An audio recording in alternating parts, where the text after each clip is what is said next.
The profiling, it's independent from the nationality. So our starting point is always that we find the right profile what fits with Indonesia. And that is our starting point. So this last period and also the upcoming period, we will go more in depth about what we specifically want aligned with our vision 2030. Because we are here for Indonesia. We want to qualify for the next World Cup in 2030. So we are aligned with that, with our profiling. And then what we are looking for is, of course, strategic leadership, which is important, but also at the short term, we have the AFC Cup. So it need to be also a coach who has a proven track record to perform well on the short term, but also a head coach who can connect with the community, who can connect with the fans, with the identity where we are standing for. So there are some basic pillars where we are working on, but we are still in depth about the KPIs exactly.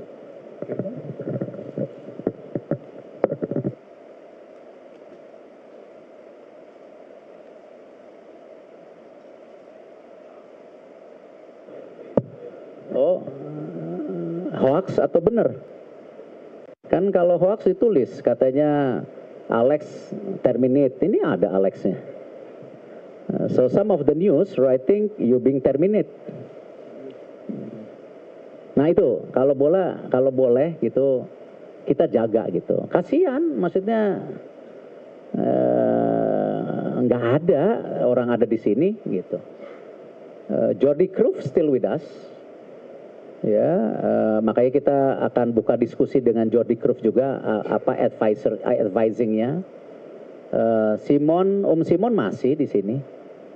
Itu, cuman memang strata kepelatihan yang U20, U23 ya karena itu bagian dari planning tadinya ya mereka bersepakat gitu. Nah sekarang ya challenge-nya kita kan dengan kepelatihan yang baru atau pelatih yang baru mau nggak alignment dengan U23, U20 dan U17. Kan itu challenge-nya selalu. Karena setiap pelatih sendiri punya ya ego juga masing-masing. Nah, itu yang kita coba benahi ke depan gitu, ya. Cukup? Cukup? Yes.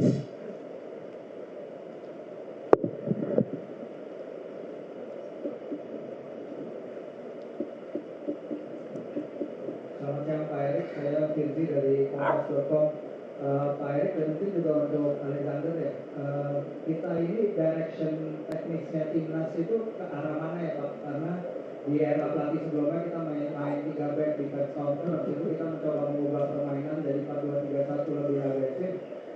Mungkin apa yang terlihat di Jeddah, apakah itu refleksi sebenarnya dari kondisi timnas? Karena kita tahu beberapa kondisi pemain juga tidak fit, Bode baru cedera, Tom dan Eliano lagi adaptasi di liga kita. Dan ke depannya kalau blueprintnya kita seperti apa nih Pak? Kita udah ada belum blueprintnya? Karena kalau blueprint cara identitas permainan kita udah ada, kan lebih gampang mencari nakoda atau supir yang bisa mengantar kita melewati jalur itu Pak.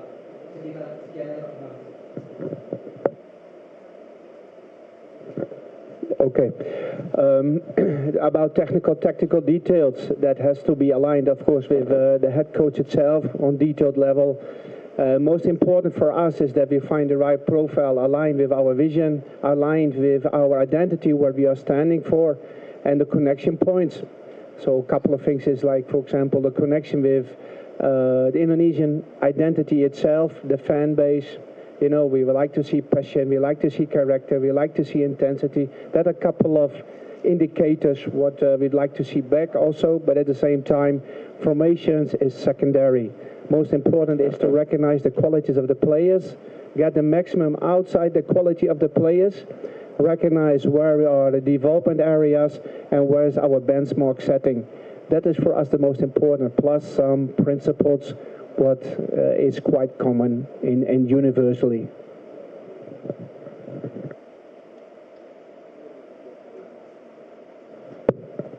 Kembali Alex ini di Jordan 6 tahun ya. You're 6 years in Jordan, right? Akhirnya bisa Jordan lolos Piala Dunia. Jadi pembangunan cukup lama.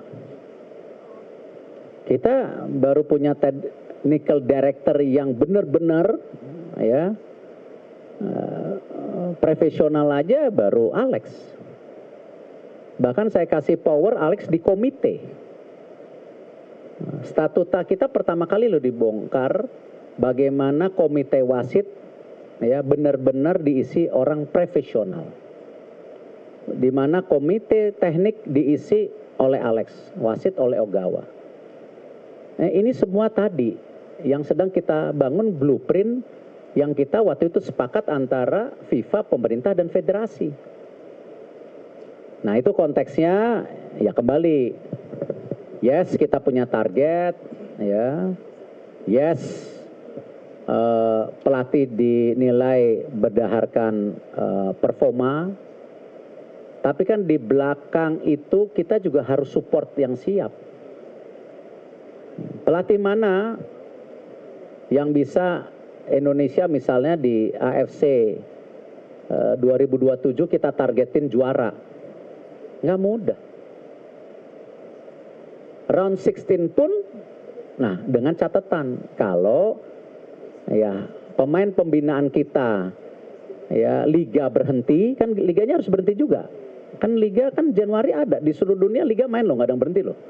Artinya apa? Kalau kita mau ngirim tim terbaik, Liga Indonesianya mesti berhenti di 2027 Januari. Pemain-pemain kita yang di luar negeri bisa nggak ikut main memperkuat tim nasional kita di AFC 2027. Nah, kompleksitas ini yang saya harapkan kita mesti nginjak bumi. Ya, ini yang kita coba dorong ketika ada profil pelatih dan seluruh ekosistemnya mendukung pemain itu bisa bermain pada bulan Januari 2027 itu. Nah, hal-hal ini yang saya rasa tadi kita berharap ada sinergi total daripada BTN, daripada technical director, tim kepelatihan, liga, dan kami di PSSI terus membangun pembinaan. Ya, alhamdulillah U17 kita ya itu hasil pembinaan. Ya, mungkin dari 21 pemain 17 hasil binaan kita. Ya, ada 4 dari luar negeri. 2 dari Belanda, 1 dari Finland, 1 dari Australia. Tapi mayoritas dari kita gitu. Nah, ini yang saya rasa kita harus bangga juga. Ya, kita harus juga mendorong terus pembinaan. Makanya PSSI mendorong tidak hanya Liga 1, 2, tapi Liga 3 dan 4 yang sekarang kita lihat sudah ada beberapa provinsi mulai menggulirkan. Dan kita Piala Suratin Pertiwi 2 tahun terakhir sudah cukup berjalan dengan baik. Nah, tetapi bagaimana juga nanti ya kita akan mengumumkan juga Pak Sekjen tolong ingatkan yang namanya pemain-pemain SSB itu harus diproteksi.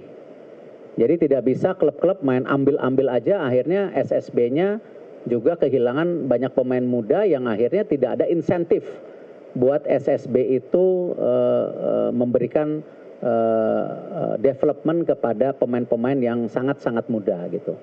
Nah, seperti ini kita akan coba koreksi gitu. Cukup? Bu, masih ada 2. Terakhir.